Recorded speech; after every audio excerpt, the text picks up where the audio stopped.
Hi guys, welcome back to our brand new video. మనకి video వచ్చేసరికి ఏంటంటే లోకేష్ కనకరాజు మనందరికీ తెలిసిన వ్యక్తి అనమాట. మనోడిని ఇదివరకు రాజమౌళితో కూడా పోల్చారనమాట. అంత బాగుండే తన యొక్క సినిమాటిక్ యూనివర్స్ కానీ ఇవంతా కూడా చాలా అంటే చాలా బాగుంటుంది అనమాట. కానీ ఇప్పుడు సిచ్యువేషన్ ఏంటంటే మనకి లోకేష్ కనకరాజుకి అదేవిధంగా మనకి ఏంటంటే రజనీకాంత్కి ఇద్దరికి కలిపి ఒక మూవీ అయితే పడిందనమాట. ఆ మూవీ నేమ్ వచ్చేసరికి ఏంటంటే కూలీ మూవీ నేమ్ అనమాట. మూవీ ట్రైలర్ ఆల్రెడీ వచ్చింది, చూడకపోతే చూడండి. ట్రైలర్లో ఏంటంటే మనకి అసలు మన ఇండియాలో ఒకప్పుడు భారతదేశంలో ఉన్నటువంటి బంగారం మొత్తం ఏమైంది, అసలు బంగారం ఎందుకు తగ్గిపోయింది, దాని రేట్ ఎందుకు పెరిగిపోయింది అనే దాని గురించి అయితే ఉంటుందన్నమాట. అసలు బంగారం గురించి అయితే ఎవరు తీయలేదు ఇప్పటివరకు కూడాను.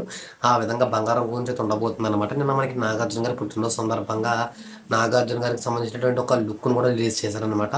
లుక్లో నాగార్జున గారు అయితే ఎదిరిపోయారనేది చెప్పుకోవచ్చు అనమాట. నాకైతే నేను నాగార్జున గారి లుక్ అయితే చాలా అంటే చాలా బాగా అయితే నచ్చింది. మీరు ఎంతమంది చూసారు ఏంటనేది అయితే కామెంట్ అయితే చేసి చెప్పండి. నాకైతే చాలా బాగా నచ్చింది అనమాట. మూవీ ట్రైలర్ కూడా ఒకసారి చూడకపోతే చూడండి, ఎందుకంటే ట్రైలర్ కూడా చాలా అంటే చాలా బాగుంది. నాకైతే బాగా నచ్చింది అనమాట. మీలో ఎంతమందికి ఏ విధంగా అనిపిస్తుందో కామెంట్ అయితే చేసి చెప్పండి.